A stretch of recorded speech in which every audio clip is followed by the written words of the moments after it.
Buenos días.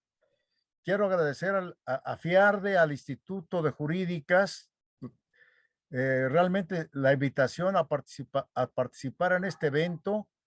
Espero que realmente poder compartir con ustedes reflexiones que son puntuales precisamente ahora. La propuesta se llama Historia de las Ideas, Migración y Exilio. Filosofía política, exilio y migración. Nuestras preocupaciones por el problema de la migración y el exilio están referidas al desplazamiento, al cambio de lugar geográfico de los sujetos, de las personas humanas y de las ideas, por sus diversas y variadas causas políticas, sociales, filosóficas, económicas, culturales, literarias, utópicas, sueños, imaginarios sociales, violencia, persecuciones y muchas otras cosas más. Esto es un intento por la reconfiguración conceptual de los lenguajes y de sus prácticas, de intercambio de ideas, pensamientos, preocupaciones, representaciones ideológicas de la realidad y del mundo de la vida, desde un horizonte histórico, filosófico, político múltiple y complejo, en y desde un sustrato geográfico mundial específico, nuestra América y el mundo actual, en la fenomenicidad del acontecer de los exilios y las migraciones de los seres humanos y las ideas. Allí donde los migrantes y en algunos casos muy específicos los exiliados llevan consigo proyectos, esperanzas, ilusiones, desencantos, frustraciones, tristezas, fracasos y huidas cargadas de violencia, exclusión, desengaños, racismo, misoginias, marginación y pobreza. Los que transitan hacia un mundo material tangible, concreto, geográfico e histórico esperanzador, que solo es aprehensible, aprisionable emocionalmente como totalidad intuitiva de experiencias, vividuras de vida política, social, económica, psicológica, emocional e ideológica, desde un ente ser situado ante la circunstancialidad existencial del mundo de la vida, que no logra definirse ni explicarse de forma inmediata existencial del mundo de la vida. Es el espacio histórico, temporal, donde los entes seres se exilian o migran a un lugar de llegada o de refugio del exiliado, del migrante, colocándose en una situación existencial de incertidumbre, de gran complejidad, de difícil aprehensión. Era como vagar a una especie de vacío, de oquedad, que lo coloca en el abismo y desigualdad ontológica y social en el hacer y el actuar. Es una historia de vida de los entes seres que buscan reconstruirse a través de las palabras, los signos, los símbolos, las pasiones, la memoria y los recuerdos en la extranjería, en la extraterritorialidad, en un espacio geográfico, material e histórico diferente. Allí en donde el espacio, hipotéticamente, hace un hueco, un vacío indiferente a los sujetos migrantes de las personas, porque no se les acepta, ni reconocen, ni toleran. Solo están como objetos, cosas que no son ni están siendo. El exiliado se encuentra en el confinamiento obligado por las circunstancias sin raíz ni fundamento ontológico. Es el lugar donde el exiliado se parece o semeja a lo desconocido sin fundamento en ubicuidad. Y lo es de cierta forma porque es poco visible ante los otros. Esto es, de cierto modo, ausencia de sí mismo y su persona. En que el ignorado, el desconocido no existe, pasión y entrega a su nueva condición, obligado por las circunstancias, es colocado en la orfandad, al no tener un lugar donde habitar en el mundo, ni geográfico, ni social, ni político, ni ontológico, ni cultural, en la fenomenicidad del acontecer de la vida humana en el mundo. El migrante, el exiliado, el forastero, el peregrino, Para sobrevivir debe realizar el ejercicio de la memoria y del recuerdo en la reconstrucción de ideas y representaciones de la realidad del mundo de la vida y del lugar de donde viene. Las que solo son formas imaginadas, recreadas, idealizadas desde la extranjería existencial vivenciada de una experiencia nueva. Así el exilio y la migración, no solo de nuestra América, sino de cualquier otro lugar del mundo, se convierten en el puente para ejercer una severa crítica desde el horizonte histórico nuestroamericano, como desde otros lugares y territorios marginados y marginales, tanto en la sociedad norteamericana, el Estado, los gobiernos en el tiempo y la sociedad civil, como de los países europeos. Ante una situación tan incierta, el exiliado, el migrante no participa en el mundo de la cotidianidad del lugar a la que llegan y en el que están obligados por las circunstancias de muy diverso carácter, como por el ocultamiento, persecución, hostigamiento, exclusión, marginación, pobreza y explotación. Esta es una situación existencial del desamparo en que se les coloca al exiliado en la desesperanza, la negación y la dispersión del sujeto como ente ser situado y en situación de ocultamiento, marginación y exclusión. Es una inmensidad desértica de soledad y muerte que acalla la desesperación, la angustia y la desaparición, o es más bien el silenciamiento de la imaginación, la creatividad, la poética ante la inmediatez existencial, ante la falta de un horizonte incluyente, pasa a ser desterrado, exiliado sin raíz ontológica ni geográfica. Esto es, el exilio es, valga la metáfora, un inmenso océano, un mar sin islas donde radicar y orientar la existencia. Y cito una extraordinaria mujer, esto para las mujeres que deben sentirse muy orgullosas, la filósofa española María Zambrano. Dice Zambrano, la existencia del ser humano a quien esto acontece ha entrado ya en el exilio, como en un océano sin isla alguna a la vista, sin norte real, punto de llegada, meta. Las circunstancias que nunca deje de haber pueden avanzar devoradas si no se entiende esta situación. La tentación de la existencia, de ser el existente en medio de esa soledad dejada por el desamparo y aún simplemente por el abandono. Por andar así, sin mediación, puede ser tomada por la libertad.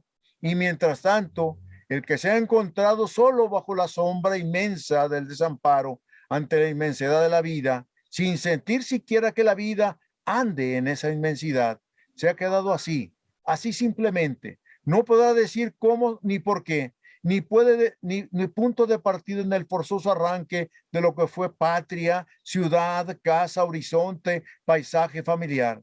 Deja propiamente de ser desterrado para entrar a ser un exiliado. Entra a ser tan solo desposeído de toda pretensión de existencia. Una desconocida desconfianza le gana. Le ha ganado ya en cuanto cae en la cuenta de ese calor, de ese acompañamiento desconocido que le deja así, que deja su soledad intacta y a todo él como un estado naciente. Termina María Zambrano. Aunque podrá observarse hasta aquí, solo se toca el problema de la migración de las personas y sus ideas, los ideales y objetivos concretos. Es importante señalar que los migrantes no se excluye a los exiliados, se afincan de imaginarios sociales, sueños, sentimientos, pasiones, odios, rencores, resentimientos, pero también de conocimientos teóricos y prácticos adquiridos con el tiempo a través de la educación y el trabajo en sus lugares de origen. Todo lo cual, aparentemente, no tiene un carácter tangible y algunas de las veces cuando aparece es nebuloso, confuso para el sociólogo, el antropólogo social o cultural, el filósofo y el historiador de las ideas que buscan coherencia, lógica y delimitación de los campos de conocimiento filosófico y cultural de las ideas, conceptos y representaciones ideológicas de la realidad material del mundo de la vida. Porque ello demanda otear en las profundidades subjetivas de experiencias de la vida personal y social, en el oscuro sentimiento del sufrimiento y el sacrificio, correlatos subjetivos, anímicos y sacrificio como obra por sí misma en los entes seres de los migrantes y de los exiliados, lo que lleva a sufrir y padecer el dolor mismo. Ahí, como señala Max Scheler, donde todo sufrimiento es en lugar de y condescendiente para que el todo existencial de nuestro ser y estar muerto en el mundo sufra menos. Termina Scheler. Es por ello que los exiliados en un primer momento se muestran aparentemente torpes. Su estancia es insegura y dubitante, la forma de pensar y sentir y la sensibilidad toda. La inmensa y aterradora incertidumbre tensiona de lo que realmente no podemos liberarnos en la temporalidad del acontecimiento y reconocimiento, lo que lleva a la negación del asombro, de la admiración, entendido como esa llamada de atención por algo que intencional y fenoménicamente nos sorprende porque se ha roto y fragmentado el espejo plano y liso que refleja la imagen, porque se ha hecho trizas, astillas, ahí donde el asombro se ha reducido y mediatizado como espejo roto que refleja una multiplicidad de imágenes. Por ello, no le falta razón a Elias Canetti cuando señala, cito a Elias Canetti, es un literato, filósofo extraordinario, Elias Canetti, lo cito, la enorme y aterradora tensión en que vivimos se ha apoderado de todas las esferas, incluso en una esfera tan simple como es el asombro. Pues si tuviéramos que resumir muy brevemente nuestra época, podríamos definirla como la época que hace posible asombrarse simultáneamente de las cosas más opuestas, de la influencia milenaria de un libro, por ejemplo, y de que todos los libros sigan ejerciendo su influencia, de la fe en los dioses y al mismo tiempo de que cada hora no caigamos de rodillas ante nuevos dioses, de la separación en sexos que nos ha tocado en suerte, de que esta decisión no sea todavía más profunda, de la muerte que siempre rechazamos, y al mismo tiempo de que no hemos muerto ya en el seno maternal de pesadumbre por todo cuanto habrá de ocurrirnos. En otra época, el asombro era sin duda aquel espejo del que suele hablarse tan a gusto y que convoca las imágenes en una superficie más lisa y tranquila. Hoy en día, este espejo se ha roto y las astillas del asombro se han reducido, pero incluso en las astillas más pequeñas se refleja ya una imagen sola, arrastrada a su contrario implacablemente. Veas lo que veas y por mínimo que esto sea, se anula por sí mismo mientras lo estás viendo. Termina Canetti.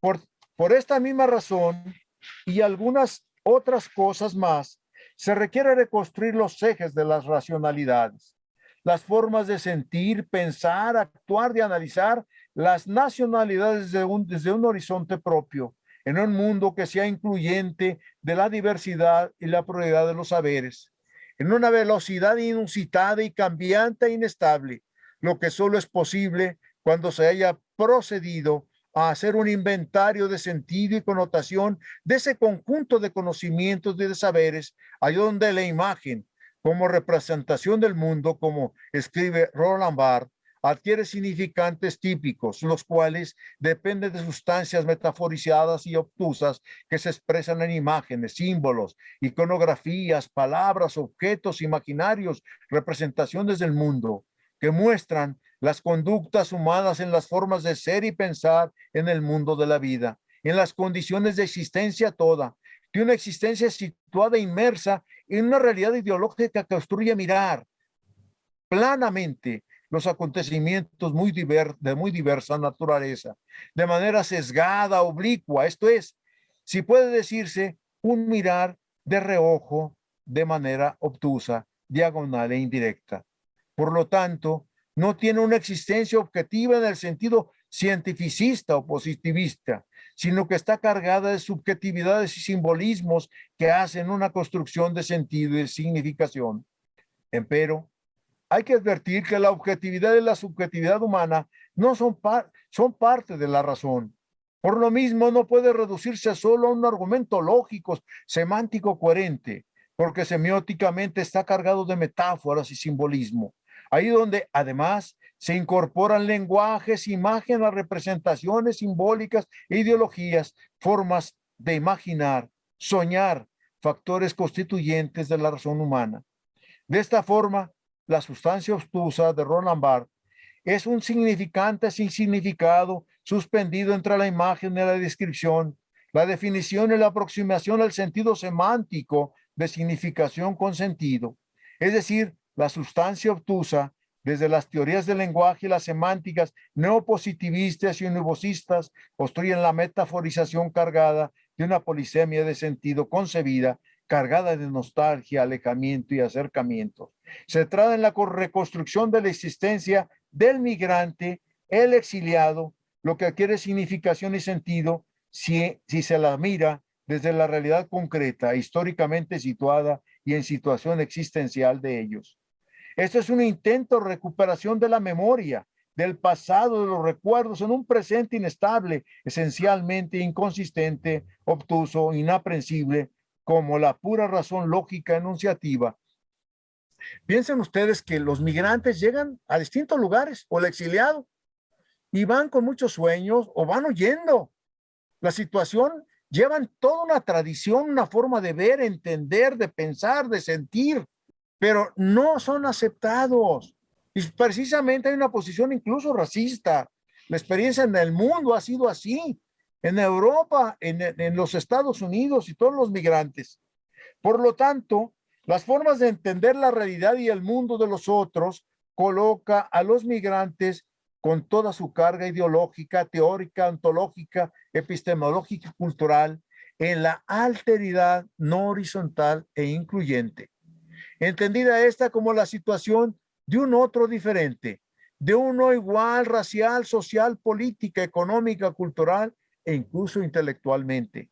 La tesis escolástica sobre la alteridad y la diferencia, fundada en los principios nominalistas de la igualdad horizontal entre entidades particulares, concretas, materiales, entre los seres humanos, los entes y las cosas se expresan y manifiestan a través de lo nominal, denominado conceptualmente como lo particular y específico. Lo nominal es la forma de nombrar.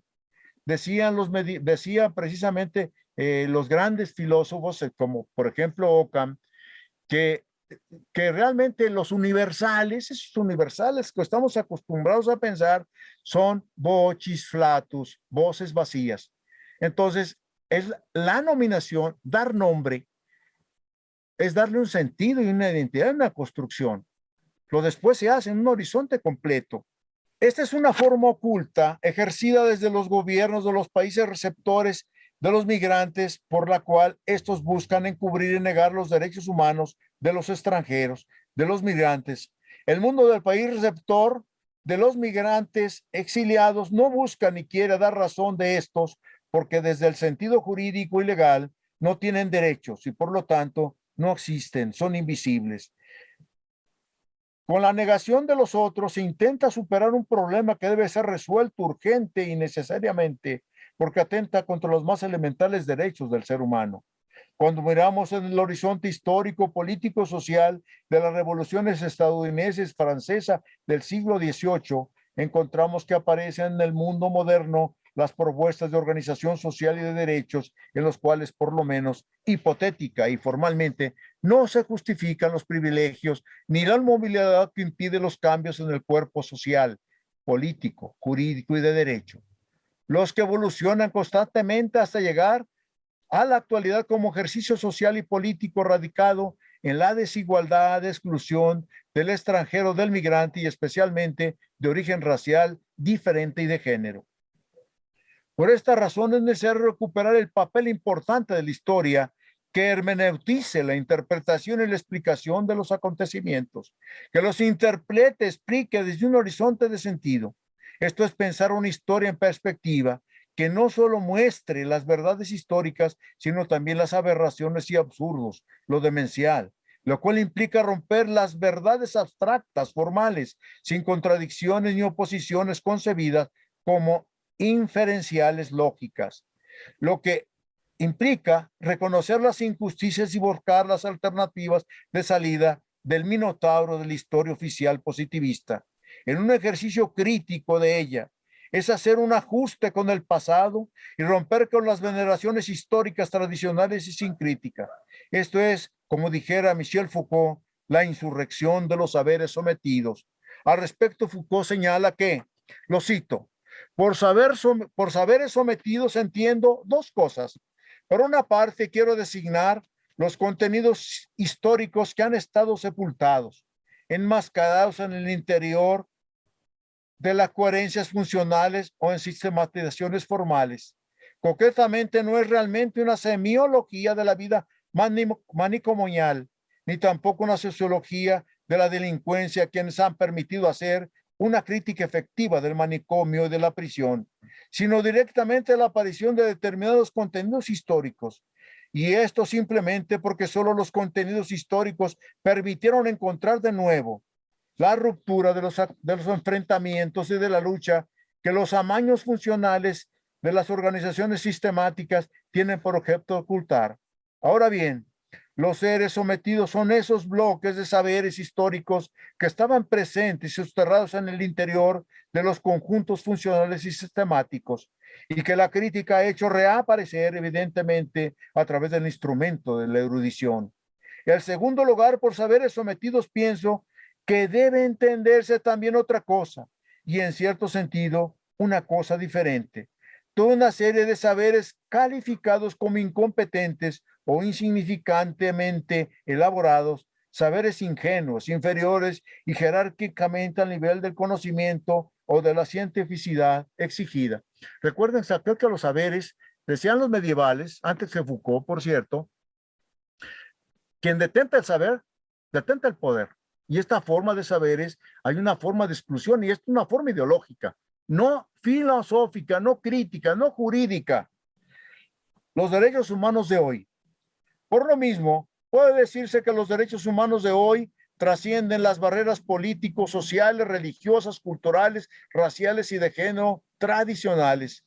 En consecuencia, estos deben concebirse en un mundo habitado por seres humanos distintos e históricamente situados, pero con iguales derechos en relación horizontal de justicia y equidad, ahí donde la igualdad ha de estar radicada en la ontologicidad regional y mundial, en la unidad entitaria y ontológica de la humanidad concebida como una, ontofenoménicamente, en la unidad de lo diverso, en una historicidad situada.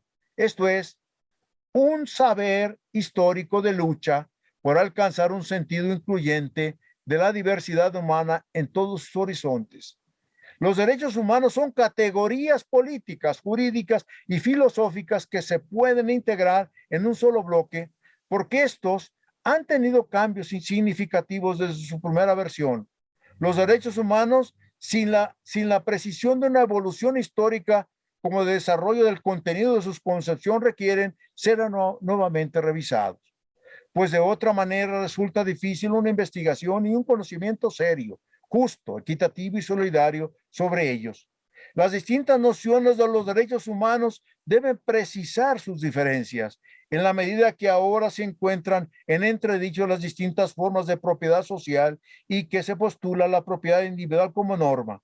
Es decir, se privilegia el exclusivismo y la exclusión, negación ontológica, epistemológica, histórica de los principios de justicia, libertad, igualdad, equidad y solidaridad, en lo cual deberá fundarse todo derecho que se precie de ser universal e incluyente de la totalidad del género humano.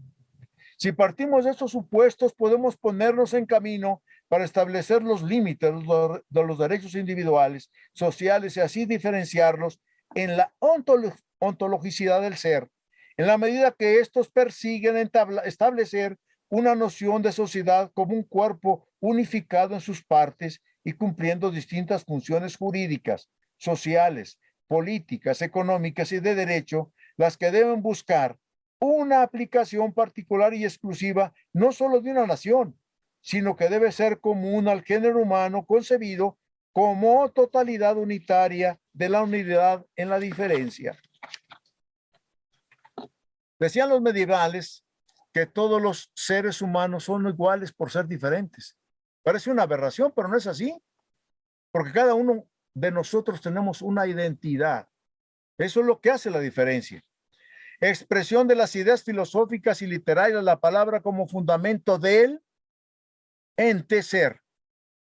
En el actual contexto internacional de grandes migraciones e intercambios desiguales e injustos, de sometimiento y exclusión de comunidades humanas, puede decirse que el fenómeno de la migración y del exilio no se da necesariamente en una relación de justicia, equidad y solidaridad, menos aún de reconocimiento incluyente de la diversidad social humana, como del nosotros y los otros, sino más bien de desigualdad, de reserva y desconfianza hacia el extraño, extranjero, peregrino, entendido este último en su sentido analógico comparativo de equidad justa e igualitaria con los términos arriba señalados.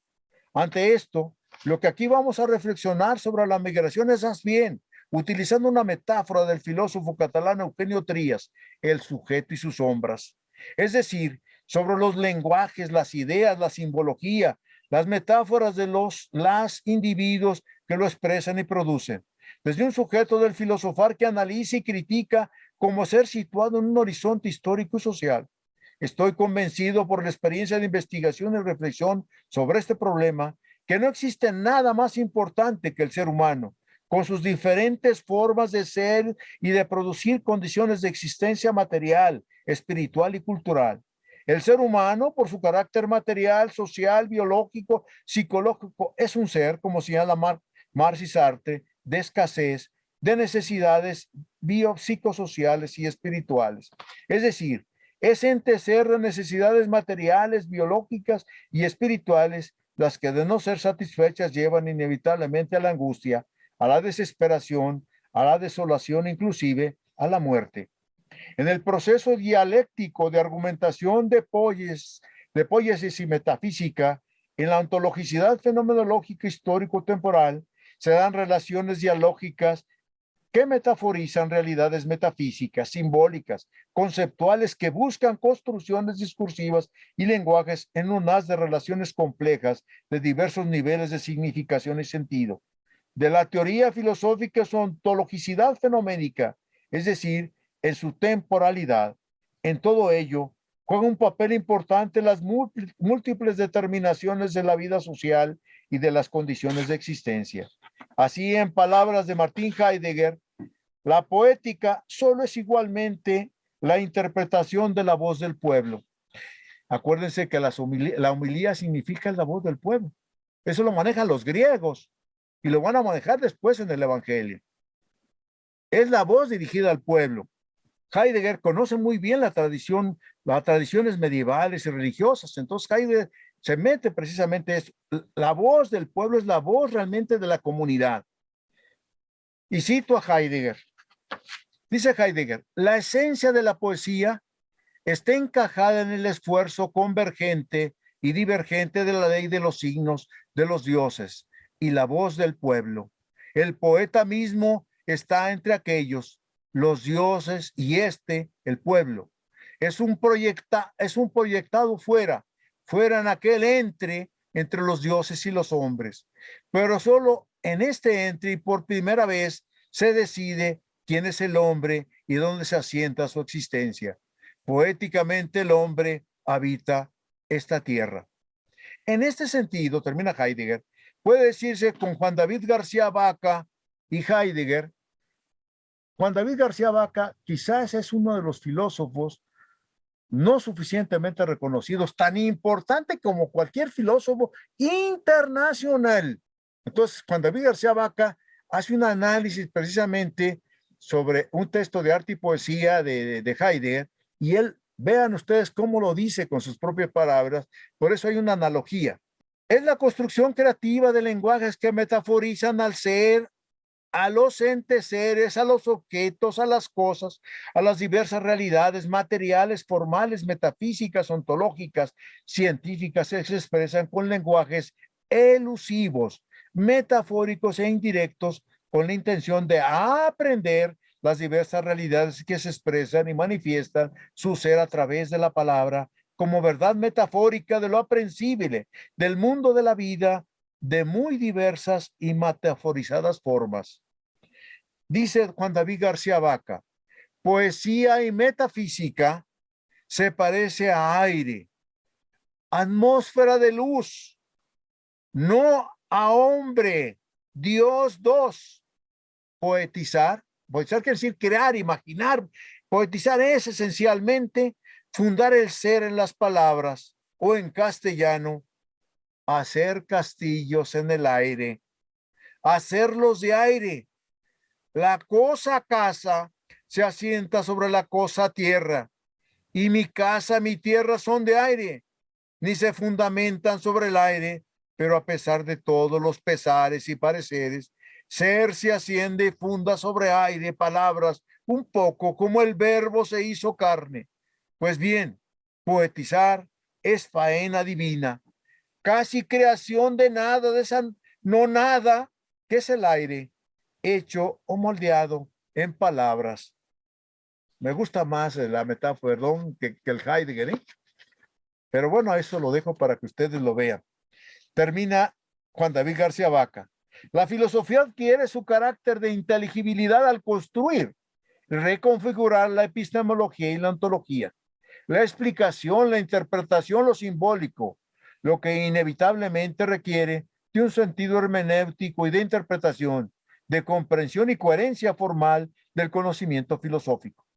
Pero además, desde lo metafórico se busca dar un sentido y valor a la realidad efectiva, aquella que para muchos son solo recursos retóricos del lenguaje, de las formas de habla, de expresar o de decir con palabras, conceptos, ideas, representaciones del mundo sobre lo que es la realidad en la vida cotidiana y su relación con la praxis misma, es decir, en la tierra, en la terrenalidad del mundo de la vida.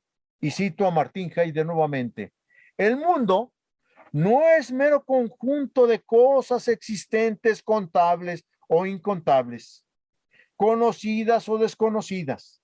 Tampoco es el mundo un marco imaginado para encuadrar el conjunto de lo existente.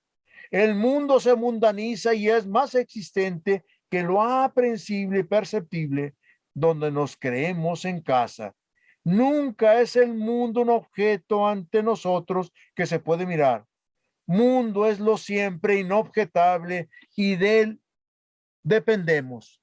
Mientras los caminos del nacimiento y la muerte, la bendición y la maldición nos retienen absortos en el ser.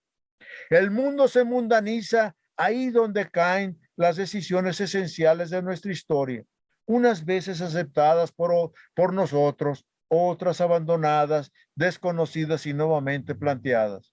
La piedra no tiene mundo, las plantas y los animales tampoco lo tienen, pero sí pertenecen al impulso oculto de un ambiente en que están sumergidas. Recuerden que el mundo es el mundo de la existencia humana, en la historicidad, en el tiempo. Por eso las piedras, los objetos y las cosas no tienen mundo, están, no son ni están siendo. De esta manera, la cotidianidad es un mundo fenoménico en el cual la realidad y el mundo, en cierto modo, se manifiesta y oculta. Por lo mismo se puede decir que lo cotidiano muestra la realidad, pero a la vez lo oculta, en el sentido que impide ver las determinaciones objetivas esenciales del proceso de reproducción social. La reproducción de las relaciones de producción del capital globalizado no solo se está dando a través de la producción de objetos, sino también y especialmente en el consumo de símbolos y de significaciones, más ahora que estamos conectados a las redes sociales. Hay una construcción del lenguaje inmensa, no aprehensible todavía. Por lo tanto, la cotidianidad, tanto el escenario de las praxis, tiene implícito un código, y este sella la reproducción de mensajes. De este modo, hasta en la producción y reproducción de actos banales se realiza la autorreproducción social como producción y consumo de significaciones a través de lenguajes que metaforizan la realidad, donde se recoloca y ubica el culto al efímero. Voy a citar, son citas un poco largas, precisamente de un gran filósofo, Jean Baudrillard. Él es decían que era un posmoderno, pero es un hombre que puso la llega en el dedo a la crítica a la sociedad moderna. Dice así respecto a esto: Así, en ningún caso sería legítimo establecer un repertorio de objetos y de significaciones sociales vinculadas a esos objetos. Un código que en esta circunstancia apenas sirve al día más que una clave de los sueños. No hay duda de que los objetos son portadores de significación social ajustados a las variaciones económicas, portadoras de una jerarquía cultural y social. Y esto en el menor de sus detalles, forma, materia, color, duración, lugar que ocupe del espacio, en suma, que constituyen un código. Pero precisamente por eso, hay motivos para pensar que los individuos y los grupos, lejos de seguir sin rodeos las imposiciones de dicho código, hacer del repertorio distintivo imperativo de los objetos el mismo uso de cualquier código moral institucional. Es decir, que los emplean a su manera, juegan con él, hacen trampas con él y le hablan en su dialecto de clase. En suma, bajo el signo de los objetos, bajo el sello de la propiedad privada, lo que hay es siempre un proceso continuo de valor y los objetos son en todas partes y siempre, además de utensilios, los términos y el reconocimiento de este proceso social de valor. Termina Baudrillard.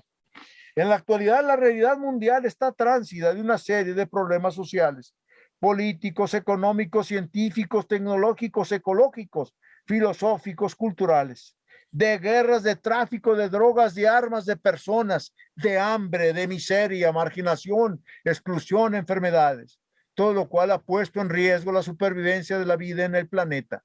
Se vive un mundo intercomunicado por sistemas inalámbricos de formas virtuales, donde juega un papel preponderante en la comunicación y la información. Pero a pesar de que estamos comunicados a través de las redes sociales, el internet, la radio, la TV, la prensa, Instagram y muchas otras más, los medios de información y comunicación a nivel mundial es injusta y desigual. Vean ustedes ahorita en este momento, ustedes somos de lujo. En el mundo aproximadamente una tercera parte de la población mundial, de más de 7 millones, no tienen medios de comunicación. No se comunican y más por esta vía en la que estamos nosotros conectados. Hay injusticia. De tal manera puede afirmarse que los seres humanos viven en diversos mundos a la vez en distintos tiempos históricos y políticos. La comunicación mediática en sus diversas formas ha empobrecido los lenguajes y generado semianalfabetas funcionales para la comprensión de los lenguajes formales abstractos. Fíjense ustedes que a nivel funcional en América Latina tenemos una gran cantidad de analfabetas funcionales. Saben leer, pero no logran abstraer conceptualmente lo que leen, ni logran captarlo. Eso es verdaderamente grave a nivel mundial y además de América Latina. Solamente es la imagen así de golpe. La antigua cultura de masas ya había diluido el concepto de cultura literaria en sus diversas expresiones, escrito o hablada. Ahora hay escritura por Twitter, por cierto. La suma de realidades que deben expresar se ha diluido y disminuido de manera alarmante en la significación simbólico-metafórica, abstracta y formal. Los tentáculos de la dominación por parte de las empresas culturales han realizado simplificaciones groseras, de trivializaciones difusas y confunden y desorientan, expresando verdades a medias. Ahora son le llaman que como fake news, ¿no? Fake news, pues, la verdad, la mentira es mentira, decía Nietzsche, o más precisamente falsedades y mentiras que impiden el desarrollo de la imaginación y la creatividad para la construcción de nuevos lenguajes de mundos más justos y humanos, poéticos, imaginarios y creativos. Ante esto puede decirse que nada de la naturaleza material y humana es despreciable, por lo mismo, no pueden ser minimizada o encubierta, porque la mirada del ente ser en el mundo ha de alejarse del conocimiento y las sensaciones formales para adquirir un valor de conocimiento estético, literario, simbólico y metafórico. Acuérdense que la casa del ser, según Heidegger, pues ya es que no existe casa del ser. Ha huido de ahí. Tenemos que volver a esa casa del ser, que es nuestra propia vida. Y cito precisamente, decía del gran Nietzsche, dice Nietzsche, el intelecto como medio de conservación del individuo desarrolla sus fuerzas principales fingiendo, puesto que este es el recurso merced al cual sobreviven los individuos débiles y poco robustos, a quienes les ha sido negado servirse en la lucha por la existencia, de cuernos o de la afilada dentadura del animal de rapiña. En los hombres alcanza su punto culminante este arte de fingir. Aquí el engaño, la adulación, la mentira y el fraude, la murmuración, la farsa, el vivir del brillo ajeno, el enmascaramiento, el convencionalismo encubridor, la significación ante los demás y ante uno mismo.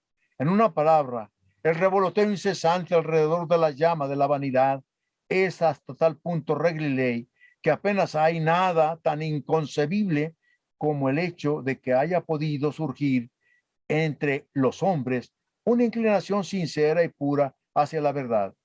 Se encuentran profundamente sumergidos en ilusiones y en sueños. Su mirada se limita a deslizarse sobre la superficie de las cosas y perciben formas. Su sensación no conduce en ningún caso a la verdad, sino que se contenta con recibir estímulos, como si jugase a tantear el dorso de las cosas. Ahí se los dejo para que piensen ustedes a nuestro querido Nietzsche. Y el pobrecito fue incomprendido, ¿eh? Él lo decía así, pero bueno, continuamos. Sin embargo, ante una realidad capitalista opresiva y de dominación global, es importante rescatar el lenguaje de la historia como parte del ejercicio de la memoria, como espacio abierto e indisolublemente unidos contra la falsedad y la mentira. Es el lenguaje el medio de producción y reproducción de conceptos, ideas, representaciones, imaginarios sociales, símbolos, donde la historia es la presencia trágica configurada por ese lenguaje. Lenguaje que aprende el mundo, historia que es aprendida con pesadilla deformante, condición necesaria e instrumento básico de captación de lo real. De un proceso histórico, el lenguaje paradójicamente se presenta ajeno, al mismo tiempo indispensable.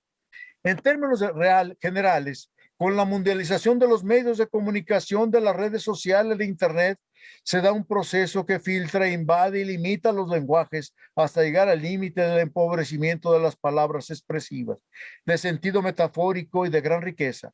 La experiencia histórica de mucho más de medio siglo nos descubre que el escritor, el literato, el novelista, el filósofo de hoy, cada vez más tienden a usar menos palabras, y las que utilizan las han vaciado de su sentido simbólico y polisémico de significación en las construcciones discursivas semánticas, hermenéuticas, simbólicas e icónicas.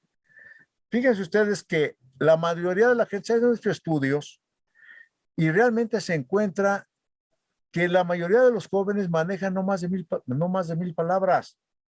Y estoy exagerando. Hay algunos que no llegan ni a 200. Y con eso se comunican y demás a través de las redes, realmente reducen, hacen pedazo el lenguaje y pierde todo sentido y significación. Mundialización de la ciencia y la tecnología. La ciencia y la tecnología han ampliado los horizontes de crecimiento y desarrollo en los países ricos. En cambio, en los pobres se ha potenciado de forma negativa y contraria a ellos. La pobreza, la desigualdad, el hambre y la violencia han crecido de manera desmesurada e incontenible. Con la globalización de la ciencia y la tecnología a través de la comunicación, se ha formado un mundo que resulta cada vez más inhabitable e incomprensible. La destrucción de la naturaleza ha generado problemas que, de no buscarle solución urgente, serán irreversibles los daños en la ecología, en la vida general del planeta. Ahora, el anuncio que ha hecho la ONU es verdaderamente brutal. Estamos en un viaje sin regreso. Es la destrucción de la naturaleza completa y plenamente. No sabemos qué va a pasar. Un grado más, muchas partes de los grandes litorales en el mundo y a islas van a desaparecer como consecuencia del calentamiento global. Los peces, los animales tienen o quedan prisioneros. A nivel totalmente celular han encontrado plástico. Vean ustedes, nuestra propia vida, el agua que tomamos, plástico micro.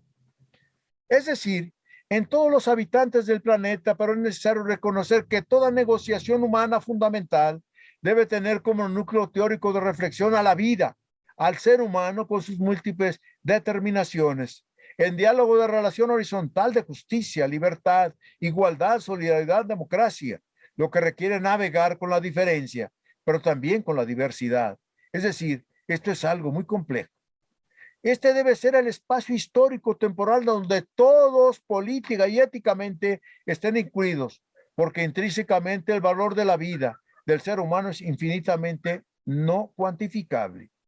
Es aquí donde el dominio de los medios, las redes sociales de comunicación e internet se filtran y colonizan las conciencias de los seres humanos, incluidos las migrantes, todos estamos totalmente controlados. Recuerdo precisamente el texto de Orwell, 1984. El hermano mayor decide. ¿Quién controla la nube de comunicación a nivel internacional? Son muy pocos países. Entre ellos está China, por cierto. Ahorita lo que pasó con Pegasus en México, recuérdenlo, es lo mismo que se hace el espionaje. Todo nos controlan y realmente nos gobiernan y determinan cómo pensar y entender. Y manejan el término de libertad. La libertad es un término muy complicado, muy difícil. Por lo que se ha venido diciendo hasta aquí, estudiar el problema de los migrantes no puede abordarse solo desde la dimensión económica y política, sino que es necesario considerar el papel que juegan el humanismo renovado y recuperado del ser humano, las humanidades y las ciencias sociales y naturales, en el replanteamiento de un proyecto global mundializado, donde los principios de las relaciones humanas, la ética, los derechos humanos, la política, la economía, las ciencias, sean el resultado de un proceso de investigación, discusión y análisis crítico. Todo esto debe tener implícita la negociación institucionalizada y no institucionalizada, dentro de un diálogo interpersonal solidario en la diferencia y la diversidad entre los humanos, los países poderosos y los países pobres. Con esta pandemia se potenciaron, se multiplicaron hasta más del 100% de la riqueza de los más ricos en el mundo. Se potenció el hambre, la miseria y la muerte. Parece ser que siempre los perdedores son los marginados y los excluidos, pero todos estamos allí. Es decir, los seres humanos son éticamente valiosos, su valor es infinito. Si perdemos el horizonte, caminaremos por sendas perdidas. Estoy haciendo una ironía de un texto de Heidegger, sendas perdidas por callejones sin salida. Lo que, como hasta hoy, nos llevarán cada vez más a la confrontación, la violencia, la guerra y la destrucción. La guerra supera y destruye el límite de la razón, donde ya no son posibles la negociación política ni los consensos entre el peregrinar y transitar. Ya voy a terminar. En continuación, sobre el origen de la palabra peregrino, ha sido utilizada por primera vez en el siglo XIII. Se deriva de la raíz latina peregrinos, la cual en nuestra investigación es tomada en la primera acepción etimológica latina de extranjero, entendido como el o la que realiza un éxodo. El uso de esta palabra se deriva del valor griego éxodo, significa salida, viaje, emigración, de viaje sin regreso. Es decir, aquella que cambia de residencia y que en el movimiento de peregrinar se convierte en exiliado, en migrante, en aquella que obligado por las circunstancias puede perder su raíz entitaria, ontofenoménicamente que lo afinca y vincula con una nación, un lugar, es decir, con raíz y fundamento. En continuidad con la reflexión puede decirse que en los que migran se da o se presenta casi siempre un doble problema. Se exilian hacia afuera, en la antípoda de su lugar de origen. Y dos, se insilian, se refugian hacia adentro de sí mismos, colocándose en situación de indeterminación por la no pertenencia ni identificación con la nación opuesta a la que llegan, generándoles problemas de identidad, angustia y en consecuencia de nostalgia por lo perdido, para quedar en la perplejidad ante lo ajeno, en aquello que no les pertenece ni de lo cual forman parte. Esto los lleva a refugiarse en el interior de sí mismos, a expresarse y aferrarse como refugio en la nostalgia, en imaginar, soñar, idealizar sobre lo perdido, de un mundo que dejaron y que han congelado en la memoria. De esta manera, la perplejidad aparece como una alerta, un estar vigilantes por el propósito de establecer y explicar el problema de la dualidad y de la nostalgia que los aqueja. Ahí donde la palabra y el lenguaje adquieren y se convierten en fuente de conocimiento, de interpretación y simbólica y metafórica, de explicación y de significación, generados por lenguajes y simbólicas nuevas que buscan reposicionarse en una nueva realidad semiótica y semántica, en una relación intercontextual, histórica y social.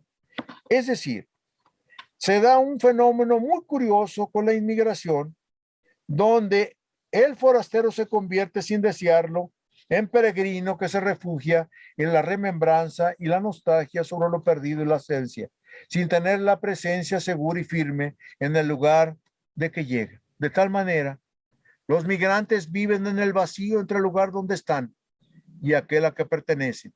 Permanecen en constante tensión provocada por el dualismo de la identidad.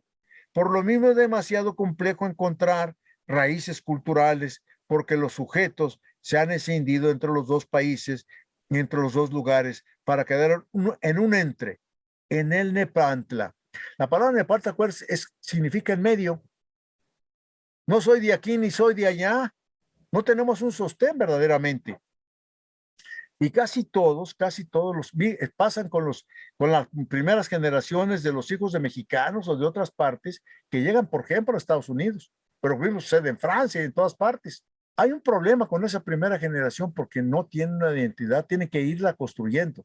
Imaginen aquellos que llegan a esos lugares por primera vez, por cualquiera que sean las razones, pues realmente no tienen un sostén. Así la palabra, el lenguaje se convierte en la única tierra del exiliado. Es a través de ella que los migrantes construyen ideas o conceptos, imaginan mundos, construyen realidades poéticas, literarias, filosóficas, históricas. Es en este marco de reflexión en que podemos ubicar la migración de las ideas. Esto es, ir más allá de las fronteras, de ir más allá de los límites y realizar un esfuerzo para interactuar, intercambiar formas de vida, de existencia, las que de ninguna manera son inocentes, sino intencionales, por las cuales se busca definir lo fenoménico, lo que debe hacerse tangible en la propia producción e intercambio de ideas y experiencias vividas, soñadas, imaginadas. Este es un ejercicio de poiesis, de creación e invención, pero también de acercamiento con otras ideas filosóficas y literarias. Si ubicamos el problema del lenguaje en filosofía como forma de comunicación expresiva, polisémica, simbólica y significativa, a pesar de los esfuerzos de recuperación, de significación y alcance creativo por algunos de los filósofos y escritores contemporáneos en el mundo, los resultados son magros. Parece que existe una incomunicación y relación con los lenguajes filosóficos literarios, seguramente porque el sujeto productor del discurso se le ha querido vaciar de su papel fundamental en la producción filosófica y literaria y quedar solo los procesos y combinaciones de formas discursivas y semánticas abstractas que resultan inaprensibles por la razón del sujeto en el ejercicio creativo de imaginar y pensar. Esto lo dice el gran filósofo mexicano, muy mexicano, que lo aplican mucho en la Facultad de Derecho, por cierto, la hermenéutica analógica. Entre ellos está el gran reconocido filósofo, literato, abogado, que es Napoleón Conde Gagiola, que muchos de ustedes seguramente lo tuvieron.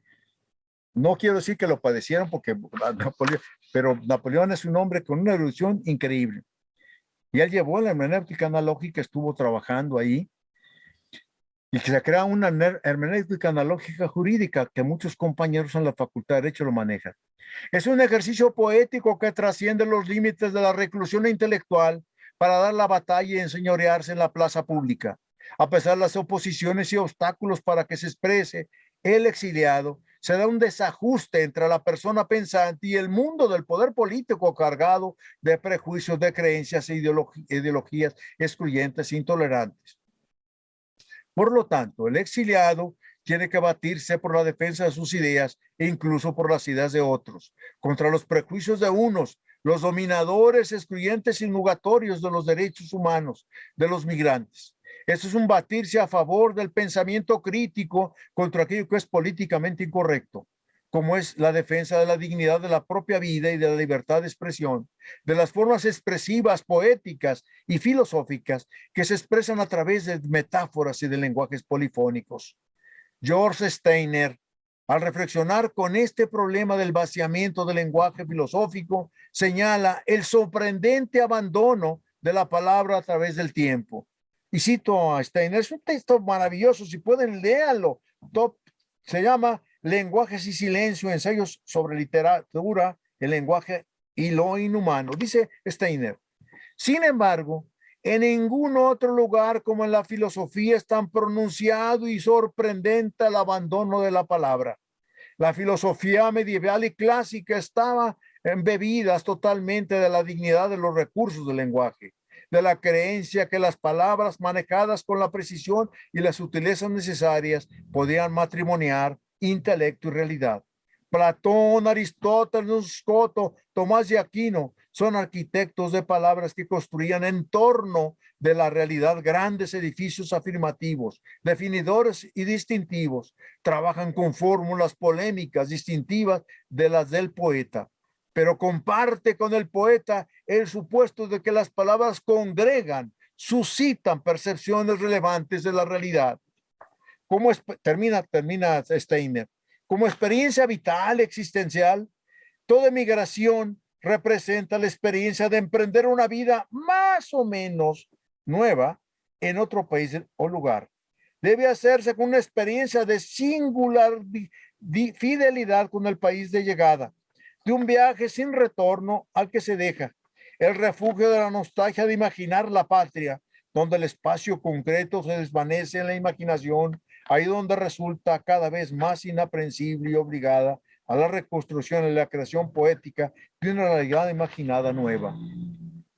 Según Walter Benjamin, el pasado no es un punto fijo y autónomo a disposición del conocimiento, sino por el contrario, tiene vida propia, asalta la conciencia y la despierta. El pasado se capta, se contiene por el recuerdo. Por lo mismo, el pasado no interesa como reconstrucción, sino como construcción que incide en el presente. Así, articular históricamente, dice Benjamin, el pasado no significa conocerlo como verdaderamente ha sido. Significa adueñarse de un recuerdo como relumbra el instante tanto en el patrimonio de la tradición como de los que le reciben. En ambos casos, es uno y el mismo para prestarse y ser instrumento de las clases dominantes. Termina Benjamin. Si quieren ustedes leerlo, se llama Tesis sobre la filosofía de la historia.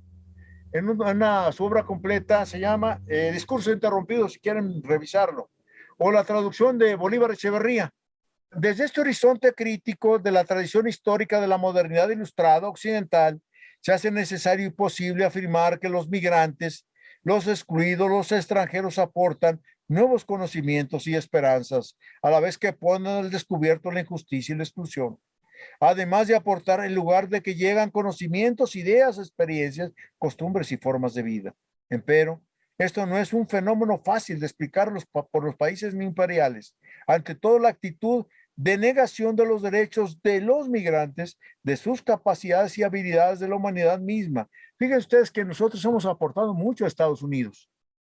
Realmente, y yo creo que todos los migrantes aportan mucho, saberes, conocimientos, formas de vida, concepciones de la realidad, del mundo, ciencia, tecnología, pero no lo van a reconocer. ¿Por qué? Porque los países imperiales los convierten meramente en instrumento. De este modo, en la conciencia de los migrantes se entrecruzan ideas enfrentadas y en conflicto entre lo que son y lo que deben ser en el país de llegada. ¿Cómo asimilarse sin negar el pasado, la historia? Empezar una vida nueva les genera un trauma que no logran la mayoría superar durante toda su vida. Por ello, es al migrante al que debe brindársele la posibilidad para que no se siente extranjero en la tierra que llega y que les permita sortear los avatares de una nueva realidad económica, social, política y cultural. ¿Qué nos está pasando, por ejemplo, con los compañeros que vienen de Centroamérica? Hay una forma excluyente, verdaderamente brutal, racista, sexista, de género. Entonces, no sienten ese derecho humano, ese reconocimiento de ser humano. Muchas gracias. Agradezco que me hayan aguantado tantito, que es mucho, por cierto. Gracias, muchas gracias. Muchas gracias, doctor Mario Magallón. Es un honor el hecho de que usted el día de hoy esté con nosotros y nos comparta mucho de su conocimiento. Le agradecemos enormemente su participación en este pequeño lapso y que nos empape de todo lo que usted sabe. A continuación, y para continuar con la mesa, vamos a darle cabida a la maestra Berenice Montserrat García Robles. Adelante, maestra Berenice. Hola, buenas tardes. Buenas tardes. Bueno, pues ya escuchamos al doctor Mario Magallón, quien nos dio una gran presentación.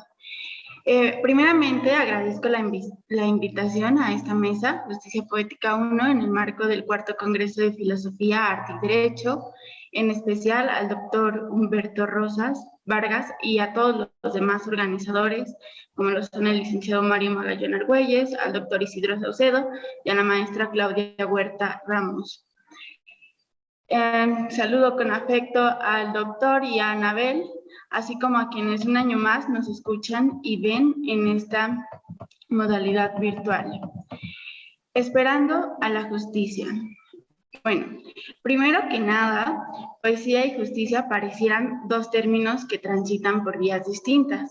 Cuando escuchamos la palabra poesía, ineludible y casi automáticamente nos remitimos a la imagen común de versos repletos de amor o desamor, omitiendo que existen los que buscan justicia, metamorfosis social y se escriben como insubordinación e insurrección de conciencia colectiva. En ese tenor, les quiero compartir un poema que fue escrito en 1898 por la pluma de un hombre que se dedicó a escribir versos sobre filosofía, política e historia, un poeta historiador, el alejandrino Constantino Cavafis. El poema se intitula Esperando a los bárbaros. ¿Qué esperamos reunidos en el ágora? Los bárbaros llegarán hoy. ¿Por qué la intranquilidad en el Senado? Porque los bárbaros llegarán hoy.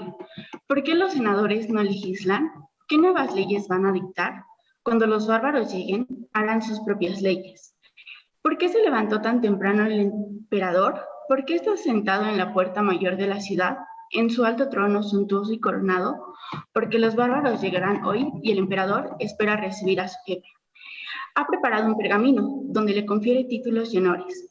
¿Por qué nuestros cónsules y pretores lucen hoy sus rojas y rebordadas togas y sus brazaletes de amatista, anillos con relucientes esmeraldas? ¿Por qué empuñan bastones riquísimos con oro y plata cincelados?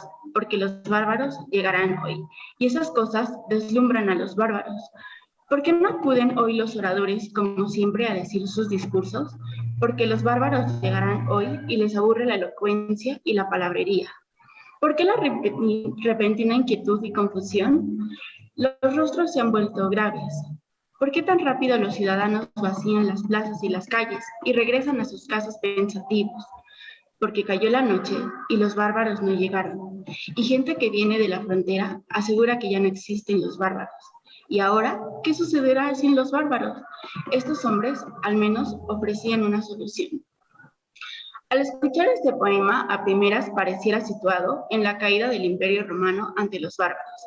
Sin embargo, es de observar que nos muestra un pueblo en el que el vigor de los dirigentes, la eficacia de su oratoria, la voluntad política de los ciudadanos han quedado atrofiados por la indolencia, el lujo y la complacencia. Nos muestra una sociedad sin nombre que ante el estancamiento político, el agotamiento cultural, la inercia política espera la llegada de los bárbaros, quienes tampoco tienen nombre más que la connotación negativa que históricamente se les ha conferido, con el anhelo de que sean parteaguas y sean el medio de renovar ese anquilosamiento, donde incluso el emperador, como figura máxima de una forma de Estado y gobierno, está esperando un agente externo modificador que ofrezca una solución. Los senadores pausan su quehacer, dado que los bárbaros llegarán con sus propias leyes y serán esas las que hagan un cambio. Pero sucede que llega la noche, mas los bárbaros no. Y el sentido de desesperanza es el que cobija, pues asegura que los bárbaros ya no existen, lo que significa que no importa cuánto dure la espera, porque ellos no vendrán y el cambio probablemente tampoco. En este sentido, la poesía es una manifestación radical de una forma de observar y pensar el mundo, que tiene consecuencia en todos los órdenes de la vida social, moral y política. La poesía con tintes sociales designa ese estado de conciencia cruda, que gozando de lo desconocido y lo imprevisto, desafía cualquier cierre de sentido. Es entonces que la poesía se convierte en un arma necesaria. Al encontrarnos con los antivalores como la injusticia, la indiferencia, la impunidad, entre otros, que pareciera que siguen siendo como un denominador en los procesos no solo políticos y sociales, no solo de nuestro país, sino a nivel regional, Latinoamérica, la poesía es por naturaleza uno de los enemigos declarados, que solo tiene como objetivo la emancipación de la conciencia por su lenguaje creador. Así, cada poema con notas sociales es un grano de arena en los engranajes y en el andamiaje de la gran máquina para reproducir la realidad tal como es, tal como le imprime el lenguaje y la imagen de participar en el juego. Lo que significa que no hay revolución sin palabras. No hay recuerdo de una acción sin esa lavada en palabras o en imágenes. De tal suerte que la poesía se convierte en descifradora de la realidad, puesto que las palabras tienen una experiencia vívida y llevan en su bagaje imágenes asociadas que se colorean y tienen sentimiento conforme a un contexto histórico-social. Y si la poesía no puede salvar al mundo por no poder influir de manera más fáctica en el curso de la historia, salva a la humanidad ofreciéndole una ética que se convierte en una línea de conducta, dándole la posibilidad de una visión coherente. No obstante, la poesía no puede salvarse del mundo, cualesquiera que sean los caminos del exilio o la huida que quiera tomar. Las cuestiones de la realidad siempre van a terminar atrapándola, o se imponen, a veces a pesar suyo, a quienes se toman por poetas o el lector los pone al texto. Y el requisito por excelencia es reflejar la sordidez social, y no importa que la convulsión concierne a la realidad inmediata, hambre, muerte, gente que pasa por la calle, política, derecho, intento de justicia, o en los tormentos internos desplazados que eligen la elipse. Esos versos piden al lector que vuelva ahí 2 veces, para escuchar el murmullo de una condición, de una preocupación individual que se asemeja a la suya, a la tuya, a la nuestra y se vuelve colectiva.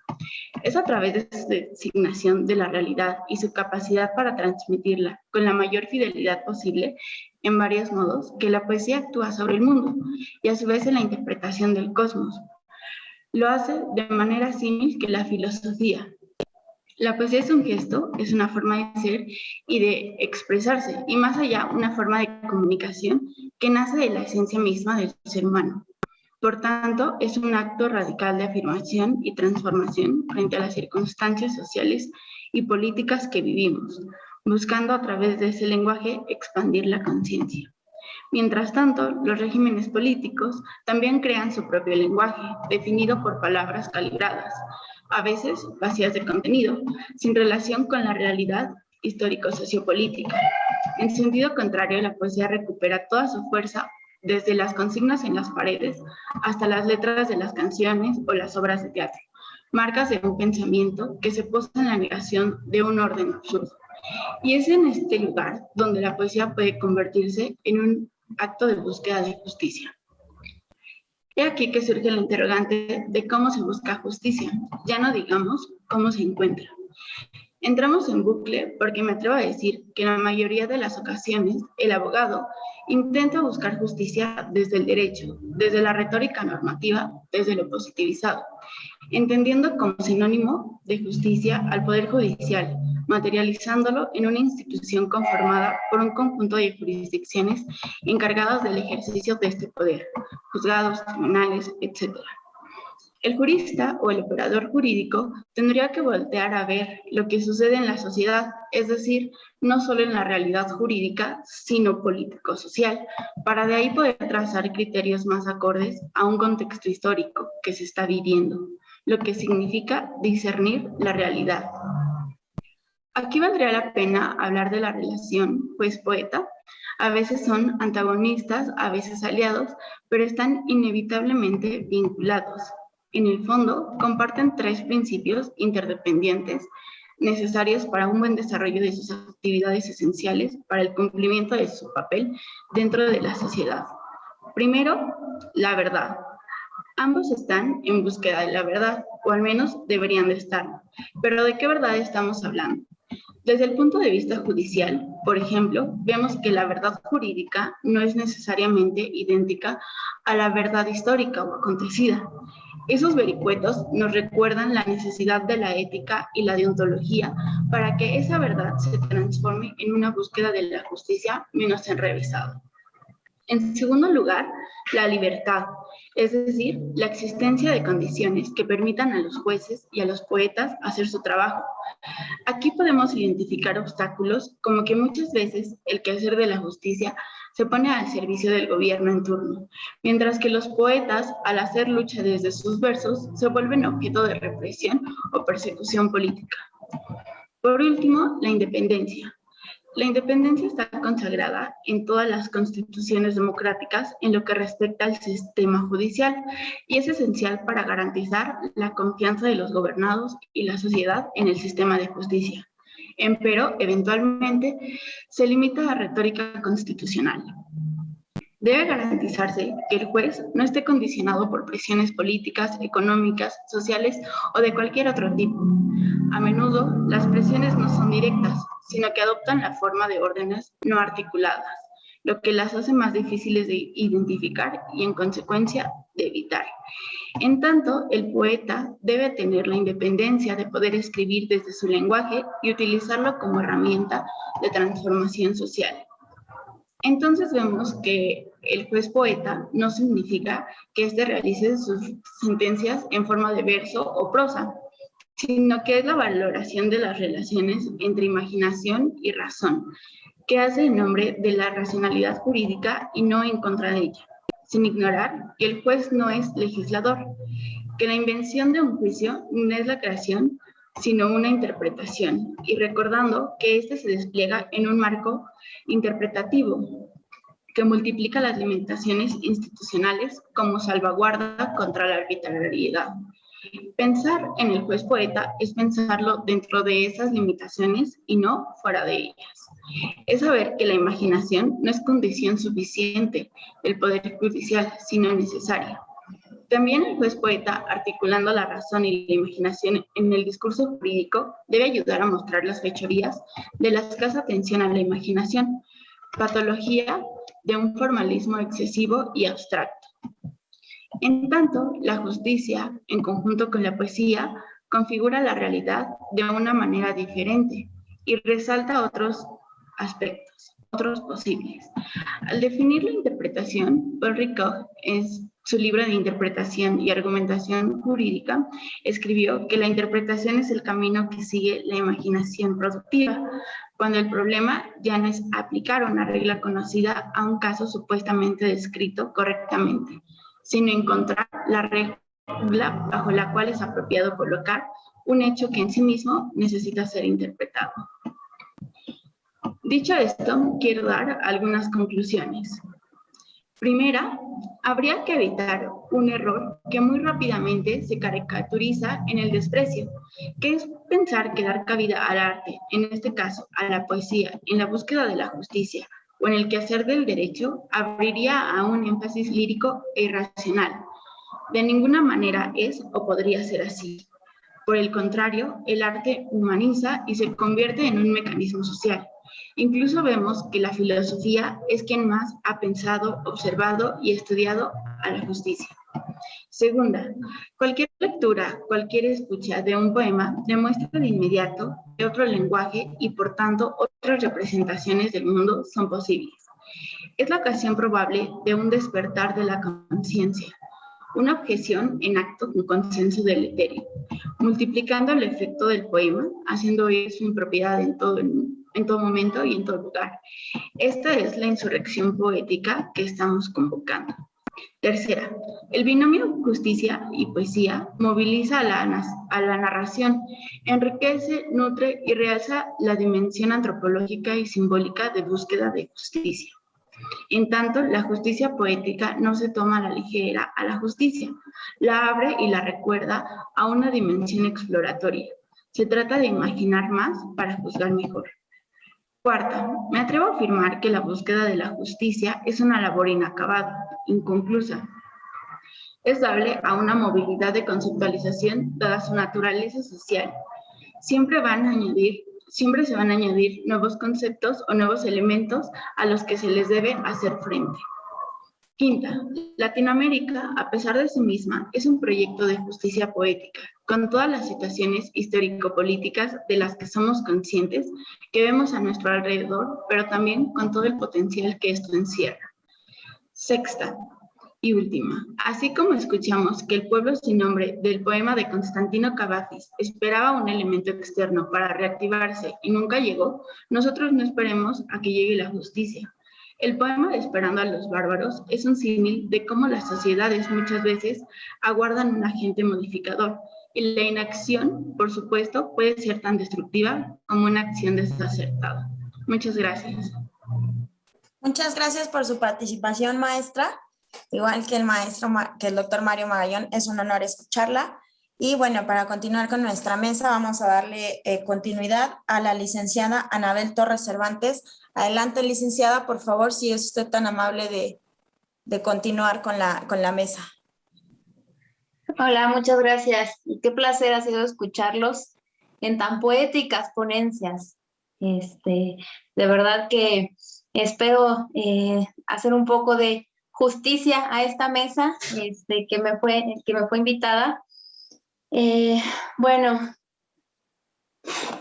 qué hermoso es el término de justicia poética y qué pertinente es el nombre que se le da a esta mesa. Quiero agradecer al Congreso de Filosofía, Arte y Derecho en esta cuarta edición por permitirnos este espacio de diálogo donde se nos da la oportunidad de cruzar fronteras epistemológicas, en donde la filosofía, el arte y el derecho se correlacionan de manera íntima, se miran entre sí, se cuestionan y se amalgaman, obsequiándonos la oportunidad de reflexionar los aspectos conceptuales más inquietantes, irreverentes e impronunciables en otros espacios académicos ortodoxos. Es fiar de donde existe esa posibilidad de romper la cristalización de los conceptos jurídicos a partir de la filosofía y el arte, es decir, donde puede, citando al doctor José Isidro Saucedo, se puede pensar al derecho como no ciencia y a partir de ello abrir los senderos que nos llevan a construir un derecho con otro sentido, que sea eficaz, legítimo y que responda a las necesidades de la realidad social. Aprovecho para agradecer al Instituto de Investigaciones Jurídicas por abrirnos este espacio, al doctor José Isidro Saucedo, a los organizadores de este congreso, al maestro Humberto Rosas Vargas, al maestro Mario Magallón, a la maestra Claudia Karina Huerta, por su inalcanzable esfuerzo de mantener este barco a flote, aún a través de todas las tempestades. Mi participación en la presente mesa la he construido a partir de la amabilidad de los coordinadores que me permiten salirme todavía más de los ejes de Fiarde, de introducir una mirada desde la teoría psicoanalítica, una mirada que se encuentra en construcción, pero que surge a partir de la imposibilidad de asumir pasivamente los contenidos cristalizados del saber jurídico, y aún más de la imposibilidad de ser adiestrada de las operaciones técnicas del actual sistema procesal de justicia, entre comillas. La riqueza de inspirar lecciones sobre justicia mediante los ejes de la moral y la ética a través de obras literarias es inconmensurable. Es por eso que me parece que el estudio y ejercicio de la profesión jurídica deberíamos permitirnos ser tocados por la ficción, pues es en las incontables obras literarias donde los autores nos presentan narrativas de las vicisitudes de la vida cotidiana en diferentes épocas y diferentes contextos, como ya lo ha mencionado Montserrat. pero que nos presentan personas que sufren las injusticias de la vida, así como también lo hacemos nosotros. Y en estas obras es que podemos ser testigos de las diferentes maneras en que sus personajes han enfrentado la vida, buscando su propia experiencia de justicia.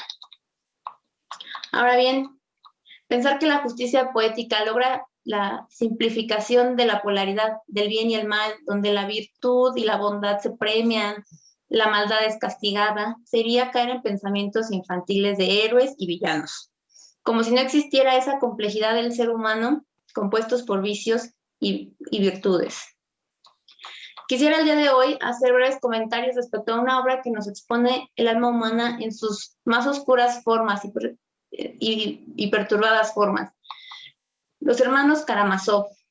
Es un denso drama espiritual donde los personajes se enfrentan luchas de carácter moral, movilizados por el acercamiento a la religión, pero al mismo tiempo gobernados por sus pasiones, pulsiones, en el que se cuenta la historia trágica de una familia marcada por la muerte.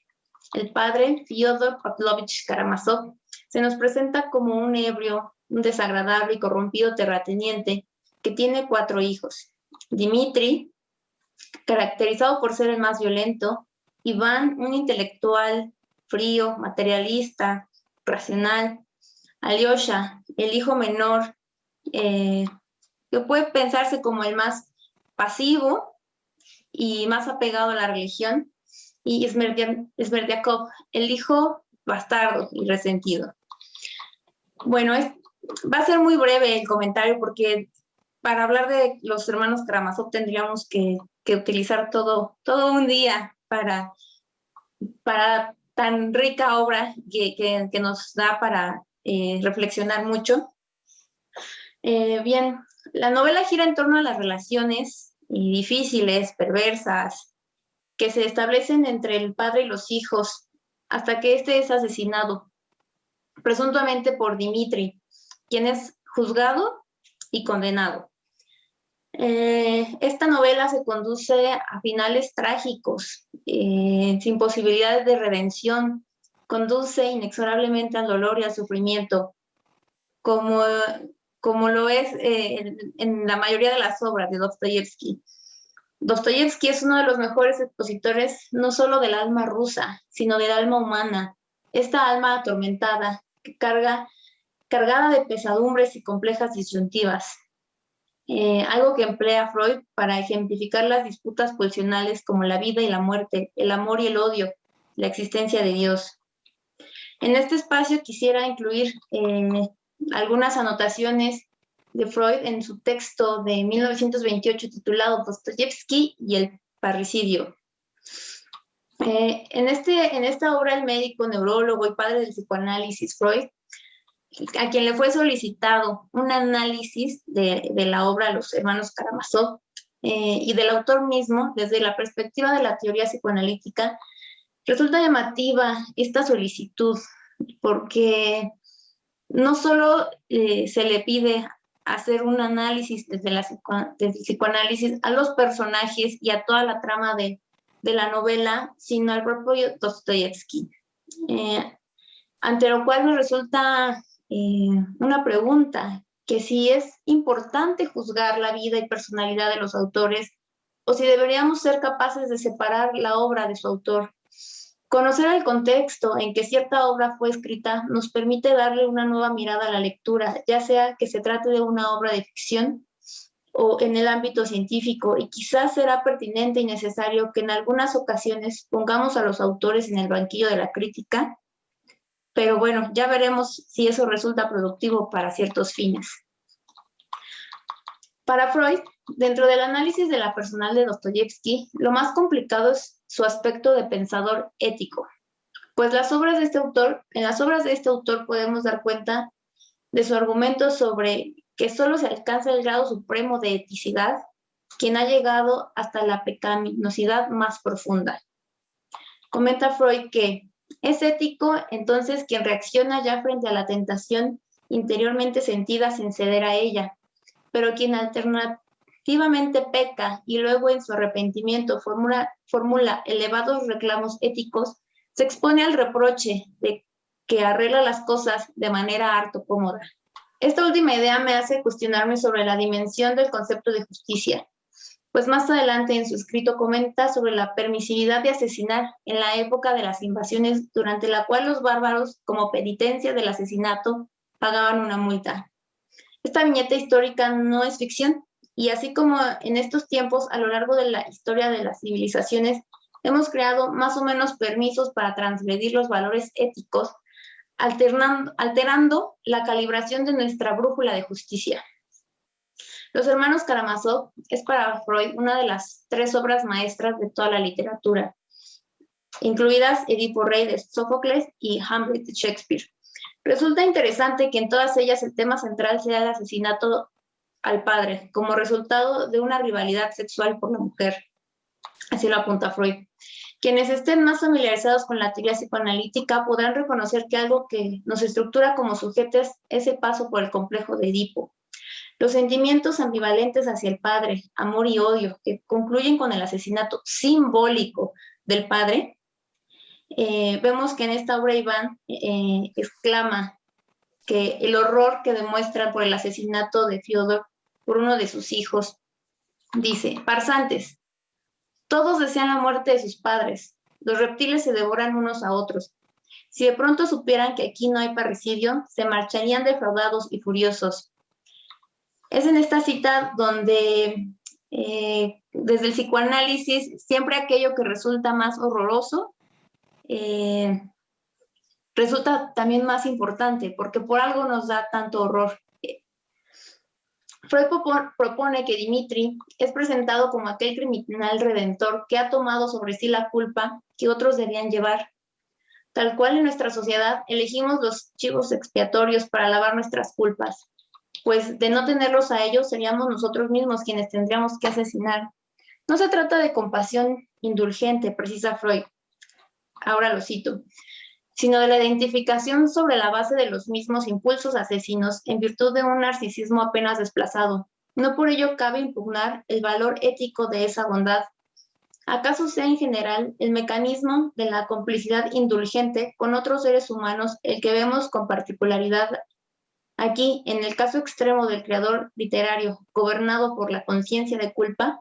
No hay duda de que esta simpatía de identificación ha presidido decisivamente la elección temática de Dostoyevsky, quien trató primero del criminal común antes de regresar al final de su vida, pues Los hermanos Karamazov es la última obra de Dostoyevsky, al criminal primordial, al parricida, y exponer su condición poética a raíz de él. En este análisis freudiano a la obra, pero sobre todo a la personalidad de Dostoyevsky, nos aporta a la implementación de la lectura como un instrumento de estudio, tanto del derecho en su carácter más técnico, pero también más filosófico, que en todo aquello que es producción de la razón están presentes nuestras huellas mnémicas, productos del inconsciente, los deseos más infantiles. Construimos fantasías de redención ante los vicios de que somos culpables. Y de esta forma, cuanto más grande es el sentimiento de culpa, mayores serán nuestros esfuerzos por la fabricación de lugares de redención, ya sea en lo artístico, desde la literatura, la música, el teatro y las bellas artes, hasta las construcciones más sistemáticas, las leyes, los procedimientos judiciales que buscan alcanzar un sentido de justicia. Gracias. Muchas gracias, licenciada Anabel. Bueno, no sé si vamos a habilitar las preguntas, si es que también nuestro público virtual tiene alguna pregunta para alguno de nuestros ponentes. Tenemos tiempo para que la podamos contestar. ¿Tienen algún inconveniente ustedes por contestar las preguntas? En lo personal, ninguno. Muchas gracias. Entonces voy a darle, también vamos a leer los buenos comentarios que tenemos para nuestros ponentes. Dice José Luis Evaristo, felicidades por su extraordinaria ponencia, maestro. Tengo una pregunta. ¿Considera que la idea de éxito y migración constituyen elementos de la existencia de lo que podemos denominar la experiencia latinoamericana del siglo XX y XXI, que en todo caso es una realidad que no es excepcional, sino permanente, y que pensar en la realidad parece que debe hacerse siempre desde la excepción? Pues la puedo contestar de una vez. Sí, maestro, adelante. Sí, doctor, por favor, adelante. Pienso que efectivamente nuestra experiencia latinoamericana o nuestra americana mejor, porque incluiría también a Caribe, nuestra experiencia es una experiencia realmente de vida y siempre nos han manejado como una forma, nos han manejado y nos han tratado como una forma de excepción. No es una forma incluyente. Migramos, sobre todo a Centroamérica. En Centroamérica tenemos grandes migrantes, hay pocos argentinos hacia el norte, más hacia Europa, y nuestra preocupación central que la migración es un modo de sobrevivencia. Miren, el caso de México es muy sintomático, dada la situación que estamos viviendo en este momento, a pesar de ser una actitud de excepción por parte de los norteamericanos. Acuérdense cuando estuvo Trump, realmente ellos meten a este país aproximadamente 40, se está calculando ahora, yo creo que vamos a rebasar los 40,000 millones de pesos. Pero si pensamos en el caso, por ejemplo, de Ecuador, que tú conoces muy bien, Villegas, el caso de Ecuador, la orientación era hacia Europa o de Dominicana, particularmente España, y tenemos ahí una forma de excepción y exclusión, no solo eso. El trato racista incluso que le dan en el caso europeo a muchos de nuestros americanos es verdaderamente doloroso. Y el caso de excepción realmente está condicionado por las relaciones, situaciones concretas. Siempre hay el problema primeramente de género. Después viene el problema realmente de color de piel. Y es un problema real, históricamente real. Entonces tenemos que hacer un gran esfuerzo, un verdadero esfuerzo para luchar por ese derecho. Si partimos yo estoy pensando en ese texto, en este texto de San Ambrosio, perdónenme, en el caso de San Ambrosio dice, Dios creó el mundo para que todos habitáramos por igual y pudiésemos trabajar en común, sin excepción. La realidad es otra, porque toda relación del poder, lo dice Santo Tomás, y lo va a decir precisamente ese gran filósofo que planteó una democracia radical, autogestionaria, como lo fue Rousseau. El problema que tenemos que hacer un gran esfuerzo, porque tiene que ser una participación horizontal de todos, porque la casa de todos es el mundo. El oikos, como dicen los griegos, o la gran Pachamama, tú sabes muy bien, Villegas, eso, la gran Pachamama, sí, es nuestra madre, nuestro vínculo, nuestra relación, pero no es una exclusiva. Las relaciones de poder son relaciones de dominación y el poder es una forma de control y dominio y hace grandes excepciones, grandes excepciones. Muchas gracias. No te puedo decir, pero estoy en el octavo piso allá de la Torre 2, mientras estamos aquí en el exilio pandémico que ya no aguantamos, pero aquí estamos. Gracias, Alma. Muchas gracias, doctor. El exilio pandémico. Es genial. Bueno, no sé si respondida la pregunta de José Luis Evaristo. Voy a dar lectura a algunos comentarios. Dice Karen Zapata, qué belleza del ser maestro Magallón. Los saludo con enorme afecto desde Perú. Y dice José Armando, una persona con un amplio sentido de la crítica, fundamento y la vida, doctor Magallón. Luego dice Juana Violeta, escucharlos, doctor, es ver nuestra realidad frustrada y nos hace reflexionar con más profundidad. Gracias por compartir sus amplios conocimientos. Gracias. Luego dice Celestina Martínez, doctor Mario Magallón, usted ha hablado con la voz del espíritu de la Universidad del Conocimiento Humano. Qué bueno que usted lo comenta, no solo aquel que usa 200 palabras, sino el que no mueve un solo dedo por hacer crecer lo bello del hombre. Que es su vida. Me siento como una extranjera entre los propios humanos. Ya no nos gusta escucharnos ni admirarnos. Denme 3, Mario Magallón, Anaya, y conquistaré la filosofía. y realidad universitaria. Fue un placer y un gusto, sin duda, lo mejor. Ernesto Jaime Contreras, Narvarte, adulto mayor. Gracias, compañero de vida. Gracias, Ernesto. Karen dice, gracias maestro Magallón por ayudarnos a despertar el alma, gracias por invitarnos a reflexionar sobre nuestro pasado y nuestro presente para reafirmar nuestro rol ciudadano, para contribuir con la justicia social y el bien común de las sociedades libres y democráticas para hacer realmente efectivos los ideales de la libertad. Celestina Martínez le dice a la maestra Berenice Montserrat, como se dice, te lo digo Pedro para que lo escuche Pablo, podría saber su fuente, me interesaría mucho entrar en ella. Gracias. Maestra Berenice. Sí, Celestina. Bueno, te comento que yo he leído algunos textos de Martha Nussbaum, quien es una filósofa estadounidense. He leído, pues obviamente, poesía de Constantino Cavafis, que realmente si te metes a leer, bueno, de él el poema más conocido es Ítaca, pero si te metes a indagar sobre Constantino encontrarás que realmente todos sus poemas son sobre cuestiones sociales o históricas del momento en el que él vivió, que fue pues alrededor de inicios del siglo pasado. Y pues es una construcción que va haciendo de tiempo, ¿no? O sea, es leer a varios, también a varios poetas latinoamericanos, ¿no? Desde Eduardo Galeano, desde simplemente Mario Benedetti, que lo conocemos más como poeta de amor, pero pues hemos de recordar que él fue exiliado, ¿no? De su país, y es indagar sobre la vida de estas personas para poder ir construyendo un poco de ideas.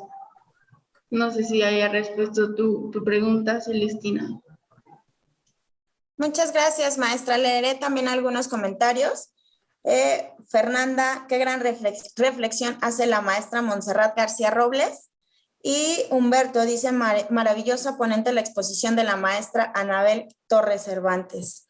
Y por último, no sé si alguien pudiera contestar la pregunta de Marcos Hernández, que dice, ¿podrían repetir nuevamente qué es la justicia poética? ¿Qué es la mesa que tenemos el día de hoy? No sé si alguien quiera concluir. Acuérdense que aparte de lo que ha señalado Berenice, efectivamente, la poiesis, precisamente yo recordando al gran Aristóteles, pero podemos recordar a Nezahualcóyotl si quieren. La poiesis es el ejercicio de crear, imaginar mundos posibles, mundos más humanamente posibles. La justicia es un término, la justicia poética implica la capacidad de imaginar otras posibilidades de la justicia. El pobrecito Aristóteles, bueno, estoy pobreteando al gran Aristóteles, el pobrecito Aristóteles en su texto de política y en su texto fundamentalmente muy importante, su Ética Nicómaco y su vínculo para su ética mayor, va a señalar algo muy importante. La justicia es buscar la felicidad de todos los seres humanos, sin exclusión de nadie ni de nada, porque le dicen que al pobre Aristóteles que era un tanto misógino. No, pues era cuestión de los tiempos, pero la justicia implica precisamente, la justicia poética es esta forma de crear, no solo formas de construcciones, de relaciones entre los individuos, de convivencia y de respeto, sino de inclusión de la diferencia. Ser justo, dice Aristóteles, es buscar la proporcionalidad, o en términos griegos, la frónesis. La frónesis, no la frenética, la frónesis, el equilibrio, la proporcionalidad. Por eso la justicia, la forma simbólica en la Facultad de Derecho de nuestra Universidad Nacional, porque como quieran que no, es la Universidad Nacional, perdónenme. Hay otras universidades, con todo respeto, pero la UNAM es la UNAM. Entonces, cuando entran ustedes, aparte que está el águila preciosa, pues todos los que están ahí, miren, estoy viendo sus caritas sonrientes. Efectivamente, también hay una extraordinaria dama que tiene los ojos cubiertos. Ese es el símbolo con una balanza donde se busca el equilibrio.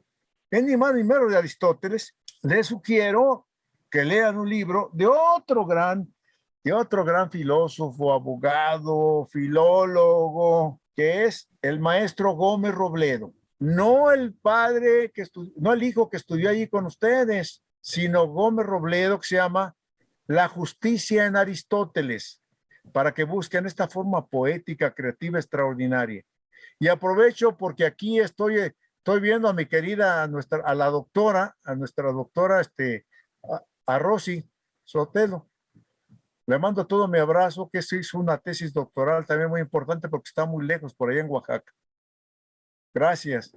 Muchas gracias a todos nuestros ponentes del día de hoy. Doy por concluida nuestra mesa del día de hoy, el cual su nombre fue Justicia Poética. No sé si alguno de ustedes quiere hacer alguna anotación, algún comentario.